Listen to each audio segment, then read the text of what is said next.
ದೂರ ದೂರುಗಳಿಂದ ಭಕ್ತರು ಮಠಕ್ಕೆ ಬಂಡಿಗಳ ಮುಖಾಂತರ ಟ್ರ್ಯಾಕ್ಟರ್ ಮುಖಾಂತರ ರೊಟ್ಟಿಗಳನ್ನು ಮಠಕ್ಕೆ ತರ್ತಾ ಇದ್ದಾರೆ.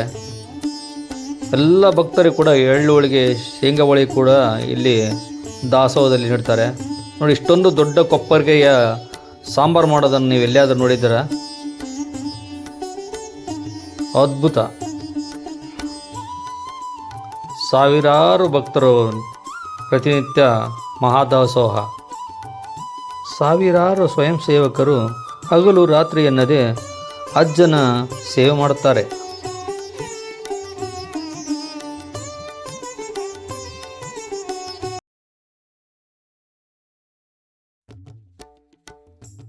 ನಮಸ್ಕಾರ ಸ್ನೇಹಿತರೆ, ಹಂಪಿ ಟ್ರಾವೆಲ್ ಟೈಮ್ ಚಾನಲ್ಗೆ ಸ್ವಾಗತ.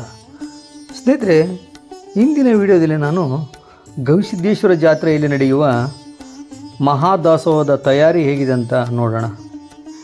ಯಾವ ಅಡುಗೆಗಳು ತಯಾರಾಗ್ತಾ ಇದ್ದಾವೆ, ಈ ಮಹಾ ಅಡುಗೆ ಹಿಂದೆ ಇರುವ ಶ್ರಮ, ಭಕ್ತಿ ಮತ್ತು ವ್ಯವಸ್ಥೆ ಎಲ್ಲವನ್ನು ಇಂದು ನನ್ನ ವಿಡಿಯೋದಲ್ಲಿ ನಿಮಗೆ ಸಂಪೂರ್ಣವಾಗಿ ತೋರಿಸಿಕೊಡುತ್ತೇನೆ.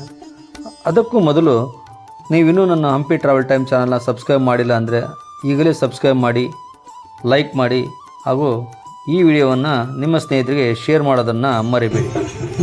ದೂರದಿಂದ ಭಕ್ತರು ಬಂಡಿಗಳಲ್ಲಿ, ಟ್ರ್ಯಾಕ್ಟರ್ಗಳಲ್ಲಿ ಮತ್ತು ವ್ಯಾನ್ಗಳಲ್ಲಿ ರೊಟ್ಟಿಗಳನ್ನು ತಂದು ಗವಿಮಠಕ್ಕೆ ನೀಡುತ್ತಾರೆ. ಈಗ ನಾವು ಹೋಗೋಣ ಮಹಾದಾಸೋಹ ನಡೆಯುವ ಸ್ಥಳವನ್ನು. ಎಷ್ಟು ಅದ್ಭುತವಾಗಿದೆ ನೋಡಿ ಈ ಸ್ಥಳ. 1ನೇ ತಾರೀಕೆ ಈ ಮಹಾದಾಸೋಹ ಆರಂಭವಾಗಿದೆ. ನಿರಂತರ 20 ದಿನಗಳ ಕಾಲ ಈ ಮಹಾದಾಸೋಹ ನಡೆಯುತ್ತೆ. ಪ್ರತಿದಿನವೂ ವೈಶಿಷ್ಟ್ಯಮಯ ಭೋಜನ ಈ ಮಹಾದಾಸದಲ್ಲಿ ನೀಡ್ತಾರೆ. ಇಲ್ಲಿ ಶಿಸ್ತುಬದ್ಧವಾದ ವ್ಯವಸ್ಥೆ ಮಾಡಿದ್ದಾರೆ. ಹೆಣ್ಣು ಮಕ್ಕಳಿಗೆ ಸಪ್ರೇಟ್, ಗಂಡು ಮಕ್ಕಳಿಗೆ ಸಪ್ರೇಟ್ ಹಾಗೂ ಅಂಗವಿಕಲರು ಕೂಡ ವಿಶೇಷವಾಗಿ ಊಟಕ್ಕೆ ಹೋಗಲು ವ್ಯವಸ್ಥೆ ಮಾಡಿದ್ದಾರೆ.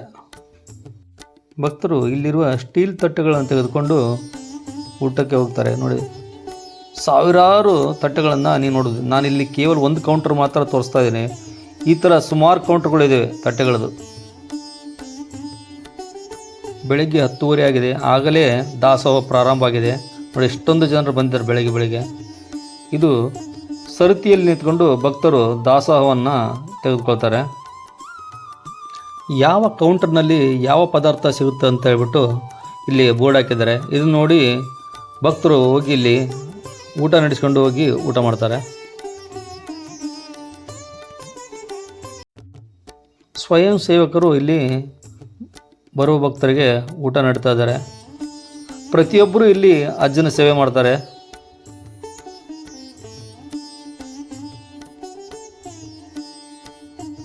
ಸ್ನೇಹಿತರೆ, ಈಗ ನಾವು ದಾಸೋಹದಲ್ಲಿ ಅಡುಗೆ ಯಾವ ರೀತಿ ತಯಾರು ಮಾಡ್ತಾರಂತ ನೋಡೋಣ. ಬನ್ನಿ, ನಾವೀಗ ಅಲ್ಲಿಗೆ ಹೋಗೋಣ.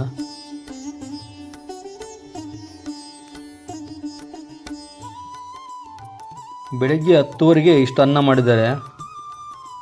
ಇದು ಬದನೆಕಾಯಿ ಪಲ್ಯ. ದೊಡ್ಡ ಕೊಪ್ಪರಿಗೆಯಲ್ಲಿ ನೋಡಿ ಎಷ್ಟೊಂದು ಪಲ್ಯ ಮಾಡಿದ್ದಾರೆ ಅಂತ ನೀವು ನೋಡ್ಬೋದು.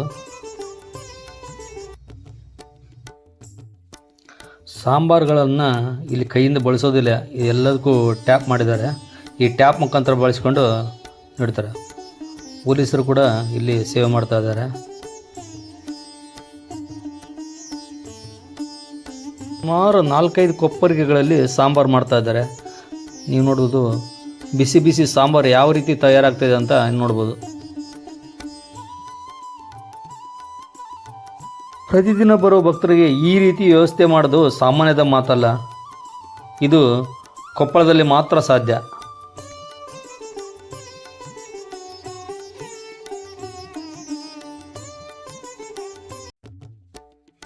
ನೀವು ಲೋಡ್ಗಟ್ಟಲೆ ಅಕ್ಕಿ ಮೂಟೆಯನ್ನು ನೋಡ್ಬೋದು. ನೋಡಿ, ಎಷ್ಟೊಂದು ಅಕ್ಕಿ ಮೂಟೆ.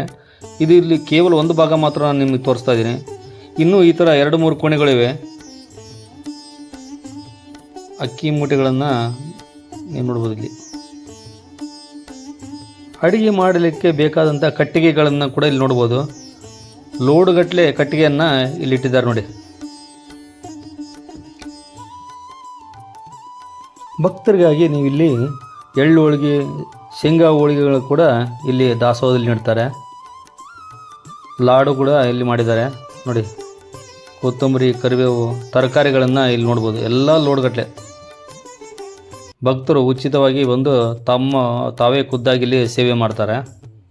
ನೋಡಿ ಅಜ್ಜಿ ಕೂಡ ಯಾವ ರೀತಿ ಬಂದು ಸೇವೆ ಮಾಡ್ತಾ ಇದ್ದಾರೆ ನೋಡಿ. ಹೀರೆಕಾಯಿ ಒಂದು ಲೋಡು ಇದು, ಇನ್ನು ಅವೆಲ್ಲ ಬ್ಯಾಗಲ್ಲಿದೆ.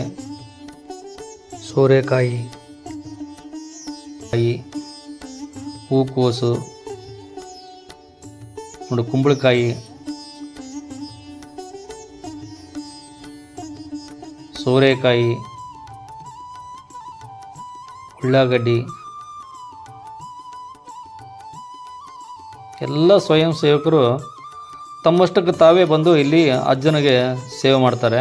ನೈ ಬದನೆಕಾಯಿ ಎಷ್ಟಿದೆ ಅಂತ ನೋಡ್ಬೋದು. ರೆಡಿ ಆಗ್ತಾಯಿದೆ ಈಗ. ಈರುಳ್ಳಿನ ಕ್ಲೀನ್ ಮಾಡ್ತಾ ಇದ್ದಾರೆ ಭಕ್ತರು ಇಲ್ಲಿ ನೋಡಿ. ಮಾದ್ಲಿ,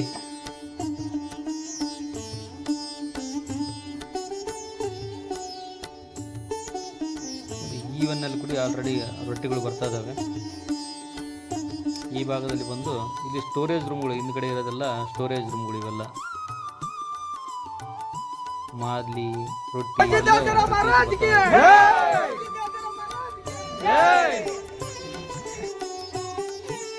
ಟ್ರ್ಯಾಕ್ಟರ್ಗಳಲ್ಲಿ ರೊಟ್ಟಿಗಳು ಹೇಗೆ ಬಂದಿದೆ ಅಂತ ನೋಡ್ಬೋದು. ಒಳಗಡೆ ನಿಮಗೆ ಲಕ್ಷಾಂತರ ರೊಟ್ಟಿಗಳನ್ನು ಇಲ್ಲಿ ರೂಮ್ಗಳಲ್ಲಿ ಇಟ್ಟಿದ್ದಾರೆ. ಬನ್ನಿ ತೋರಿಸ್ತೀನಿ ನಿಮಗೆ ನೋಡಿ. ಇದು ಕೇವಲ ಒಂದು ಕೋಣೆ ಮಾತ್ರ. ಈ ಥರ ಇನ್ನೂ 2 ಕೋಣೆ ಇದೆ. ರೊಟ್ಟಿಗಳನ್ನು ಈ ಥರ ಇಟ್ಟಿದ್ದಾರೆ. ಸಾಕಷ್ಟು ರೊಟ್ಟಿಗಳು, ಅಂದರೆ ಲಕ್ಷಗಟ್ಟಲೆ ಈ ರೊಟ್ಟಿಗಳನ್ನು ನೀವು ನೋಡ್ಬೋದು. ಈ ಥರ ಎಲ್ಲಿ ನೋಡಲಿಕ್ಕೆ ನಿಮಗೆ ಸಿಗೋದಿಲ್ಲ. ಇದು ಕೇವಲ ಕೊಪ್ಪಳದ ಗವಿಸಿದ್ದೇಶ್ವರ ಜಾತ್ರೆಯಲ್ಲಿ ಮಾತ್ರ ಇದನ್ನು ನೀವು ನೋಡ್ಬೋದು. ಪ್ರತಿಯೊಬ್ಬ ಭಕ್ತರು ಇಲ್ಲಿ ಹಗಲು ರಾತ್ರಿ ಅನ್ನೋದೇ ಕೆಲಸ ಮಾಡ್ತಾರೆ.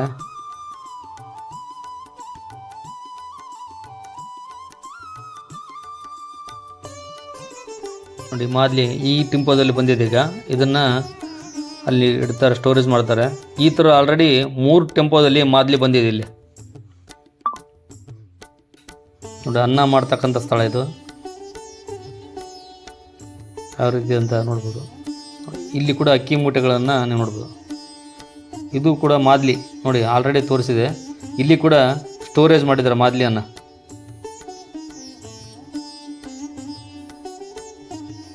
ನೀವು ಈ ಭಾಗದಲ್ಲಿ ಕೂಡ ಅಕ್ಕಿ ಮೂಟೆಗಳನ್ನು ನೋಡ್ಬೋದು. ಇಲ್ಲಿ ಮುಂದ್ಗಡೆ ಇಲ್ಲಿ ಅಡುಗೆ ಮಾಡ್ತಾಯಿದ್ರೆ, ಹಿಂದ್ಗಡೆ ಅನ್ನ ಬಸಿತಿದ್ದಾರೆ. ಮೇಲೆ ನೀವು ಕಟ್ಟಿಗೆಗಳನ್ನ ನೋಡ್ಬೋದು. ಪ್ರತಿಯೊಬ್ಬರು ತಮ್ಮ ಕೈಲಾದಷ್ಟು ಅಜ್ಜನ ಸೇವೆ ಮಾಡ್ತಾ ಇದ್ದಾರೆ.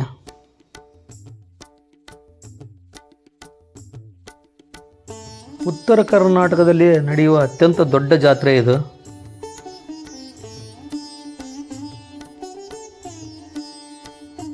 ಸ್ನೇಹಿತರೆ, ಈ ವಿಡಿಯೋವನ್ನು ಕೊನೆಯವರೆಗೂ ನೋಡಿ.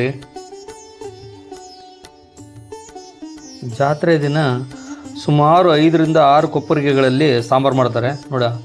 ಅನ್ನದ ಒಂದು ಮೂಟೆಯನ್ನು ನೋಡ್ಬೋದು. ಇಲ್ಲಿ ಮಾಡಿದ ಅಡುಗೆಗಳನ್ನು ಈ ರೀತಿ ಬಂಡಿಗಳಲ್ಲಿ ತೆಗೆದುಕೊಂಡು ಅಲ್ಲಿ ಕೌಂಟರ್ ಹತ್ರ ಹೋಗ್ತಾರೆ. ಅಲ್ಲಿಂದ ಅವರು ತೆಗೆದುಕೊಂಡು ಭಕ್ತರಿಗೆ ಸರಿಸ್ಕೊಡ್ತಾರೆ ನೋಡಿ. ಸಾಂಬಾರು 20 ದಿನಗಳ ಕಾಲ ಇಲ್ಲಿ ಸೇವೆ ಮಾಡೋರಿಗೆ ನಿದ್ದೆನೇ ಇರೋದಿಲ್ಲ. ಹಗಲು ರಾತ್ರಿ ಅನ್ನೋದೇ ಕೆಲಸ ಮಾಡ್ತಾರೆ. ಇಲ್ಲಿ ಯಾರೂ ಹಸಿವಿನಿಂದ ಹೋಗೋದಿಲ್ಲ. ಇಲ್ಲಿ ಬಡವರು, ಶ್ರೀಮಂತ, ಹೆಣ್ಣು, ಗಂಡು ಅಂತ ಯಾವುದೇ ಭೇದ ಇಲ್ಲ. ಪ್ರತಿದಿನ ಊಟ ಸಾಮಾನ್ಯದ್ದಲ್ಲ. ಮಾದಲಿ, ತುಪ್ಪ, ಬದ್ನಿಕಾಯಿ ಪಲ್ಯ, ಹಾಲು, ಖಡಕ್ ರೊಟ್ಟಿ, ಕಾಳುಗಳು ಮತ್ತು ಬೇರೆ ಬೇರೆ ಪಲ್ಯಗಳು, ಕಡಲೆಪುಡಿ, ಅನ್ನ, ಸಾಂಬಾರು, ಉಪ್ಪಿನಕಾಯಿ ಮತ್ತು ವಿಶೇಷವಾಗಿ ಮಿರ್ಚಿ, ಶೇಂಗಾ ಹೋಳಿಗೆ, ಲಡ್ಡು ಇವೆಲ್ಲವನ್ನು ಭಕ್ತರಿಗೆ ಇಲ್ಲಿ ಬಡಿಸುತ್ತಾರೆ ನೋಡಿ. ಬಂಡಿಗಟ್ಟಲೆ ಅನ್ನ ನೀವು ನೋಡ್ಬೋದು. ಇಲ್ಲಿ ತುಪ್ಪ ಕೂಡ ನೋಡ್ಬೋದು ನೋಡಿ. ಸ್ವೀಟ್ ಜೊತೆ ತಿನ್ನಲಿಕ್ಕೆ ತುಪ್ಪವನ್ನು ಕೂಡ ಇಲ್ಲಿ ಕೊಡ್ತಾರೆ. ಭಕ್ತರು ತಾವೇ ಸ್ವತಂತ್ರವಾಗಿ ಬಂದು ಇಲ್ಲಿ ಅಜ್ಜನ ಸೇವೆ ಮಾಡ್ತಾರೆ. ಲಾರಿಗಟ್ಟಲೆ ತರಕಾರಿಗಳು ಇಲ್ಲಿ ಬಂದಿದ್ದಾವೆ. ಇದು 1-2 ದಿನದ ದಾಸೋಹ ಅಲ್ಲ, ಇದು ನಿರಂತರ 20 ದಿನಗಳ ಕಾಲ ನಡೆಯುವ ದಾಸೋಹ.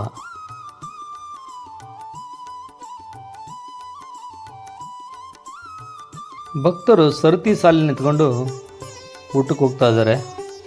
ನೋಡಿ ಯಾವ ರೀತಿ ಇದೆ ಅಂತ ಈ ಒಂದು ವಾತಾವರಣ ನೀವು ನೋಡ್ಬೋದು. ಇನ್ನೂ ರಶ್ ಜಾಸ್ತಿ ಆಗುತ್ತೆ.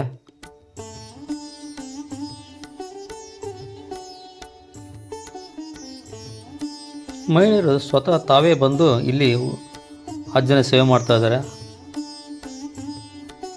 ಮಾದಲಿ, ತುಪ್ಪ ಮತ್ತು ಬದನೆಕಾಯಿ ಪಲ್ಯ.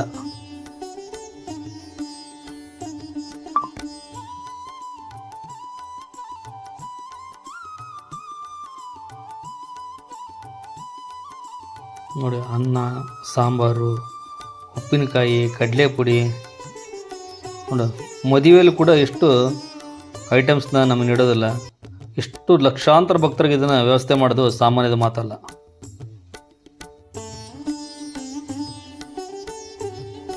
ಮಾದಲಿ, ಅದರ ಜೊತೆ ತುಪ್ಪ ನೀವು ನೋಡ್ಬೋದು. ಒಂದು ದಿನ ಪೂರ್ತಿ ಮಿರ್ಚಿ ಮಾಡ್ತಾರೆ. ಉತ್ತರ ಕರ್ನಾಟಕದ ಮಿರ್ಚಿ ಅಂದರೆ ಫೇಮಸ್ಸು.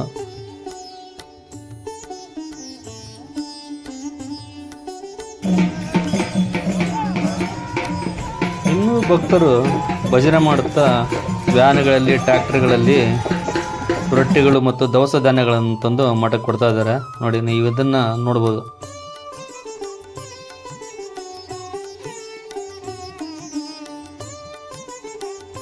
ಜಾತ್ರೆಗೆ ತೇರು ರೆಡಿ ಆಗ್ತಾ ಇದೆ. ನೋಡಿ ಯಾವ ರೀತಿ ಬರ್ತಿದ್ದಾವೆ ಟ್ರ್ಯಾಕ್ಟರ್ಗಳು.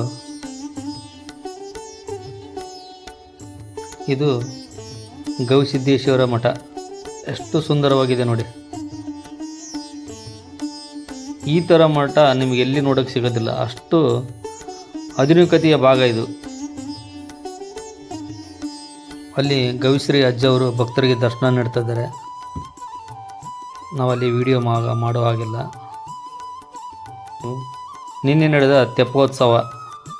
ಸೊ ರಾತ್ರಿ ವೇಳೆಯಲ್ಲಿ ಅತಿ ಸುಂದರವಾಗಿ ಇದನ್ನು ನೀವು ನೋಡ್ಬೋದು. 1ನೇ ತಾರೀಕು ಇಲ್ಲಿ ತೆಪ್ಪೋತ್ಸವ ನಡೆಯಿತು. ಕಾಶಿ ಅಂತ ಇಲ್ಲಿ ಗಂಗಾ ಆರತಿ ಮಾಡಿದರು.